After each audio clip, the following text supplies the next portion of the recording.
Greetings, humans. My name is Zaz, and this is going to be the first devlog for this project, the Coffee Shop RPG.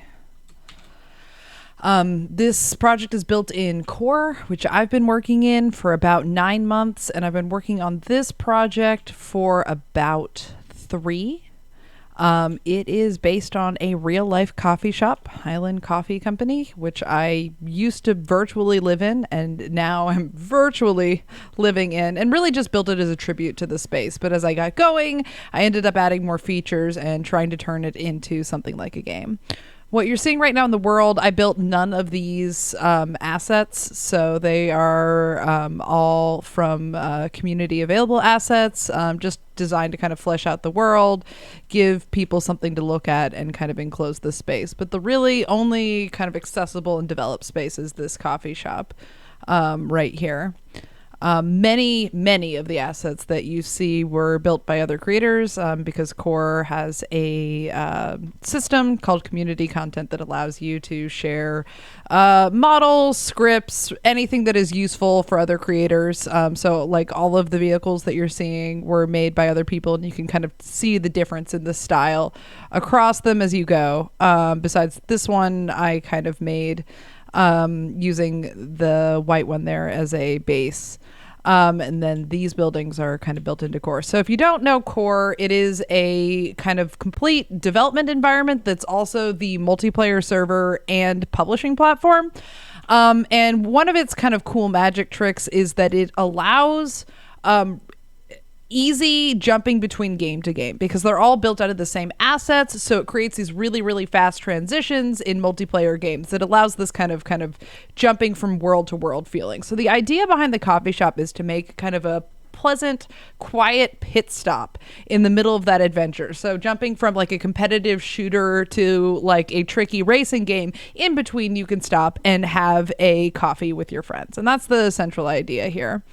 So coming in, we have these tables I modeled myself along with these refrigerators. This bulletin board is intended to be a leaderboard, just something that tracks like who's had the most coffee and been around the most, just to kind of recognize your regulars. And we have a pastry container. I made several of these models, and the donut and the cupcake were made by other Core creators, and the chocolate cake.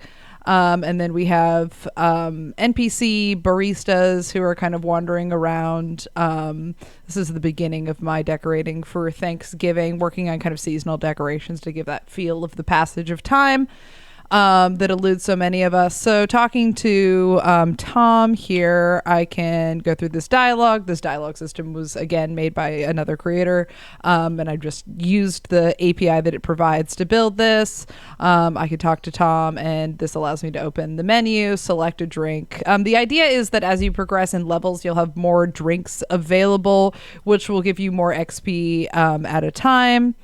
And then, okay, that's a trigger that I need to fix. But yeah, once you hit the trigger for the coffee, you have this coffee drink. And it starts this progress bar in the bottom left corner. Each time my character drinks, with the R button, it will deplete the coffee. That's intended to be in maybe like 3 to 5 sips, depending on the drink, but is kept a little bit shorter just for testing purposes right now, and has a fairly long cooldown. And then we can drink again. And then when the drink is finished, I increase my XP in the top left corner. And if I click a trash can, I can really dramatically throw it away. I think I can. Huh. Come on, Nala, what's going on? All right, so besides that, we've got a couple of other NPCs that we can have conversations with. Right now, he's clipping through the table when he talks to me. And I still have this coffee cup. That's very interesting how that happened. And so we've got now a couple of conversations, and we have this interaction, the 2D game, Flappy helicopter game that you can play. Right now, that ability is really throwing me off right now. But You can keep a score. Eventually we'll keep a high scoreboard there that will display like the 3 initials of the top players, like any arcade game, possibly adding like a maze game to go with this one. But that is the idea there. It looks like my movement control method is, oh no, it's just my hands being in the wrong place in the keyboard. This is very strange. The throwing away animation has worked so far. So that's an interesting thing that may interfere with the next part. Let's just restart this preview to reset. And yeah, there's a lot of aspects that are left here. So we've got 2 characters here. The professor here has dialogue that is being written by a friend of mine, so he doesn't actually have any interactions yet. And then this dog, Casey, will...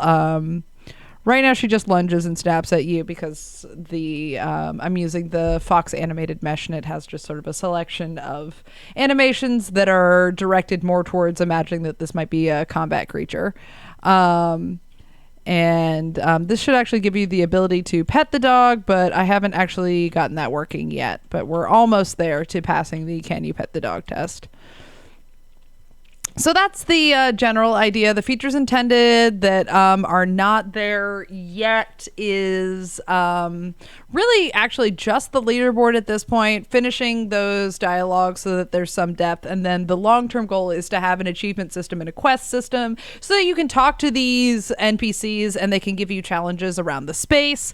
And then the biggest kind of central feature that probably still won't even be there in the first release, except in a very minimal form, is a little local newspaper that gives news of the multiverse and helps kind of bring that idea together of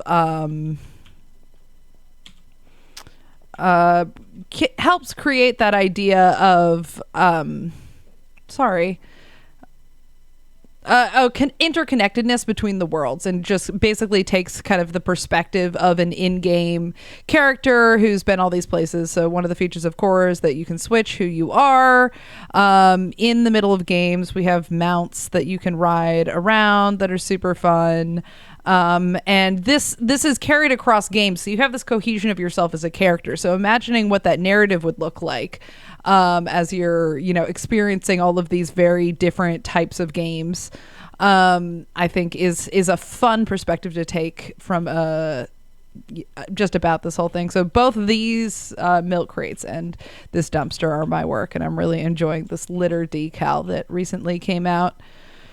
So yeah, that is the state of Coffee Shop RPG. I think it's still a little bit light on the RPG elements to call it an RPG yet, but I have a target release date for December 12th to get kind of the playable prototype out there for people to start experiencing it and feel like it has a complete game loop and things like that. So yeah, thank you very much for watching. Subscribe for more updates. I stream on Thursdays and Saturdays on twitch.tv/Slinkus, and I will see you in the future.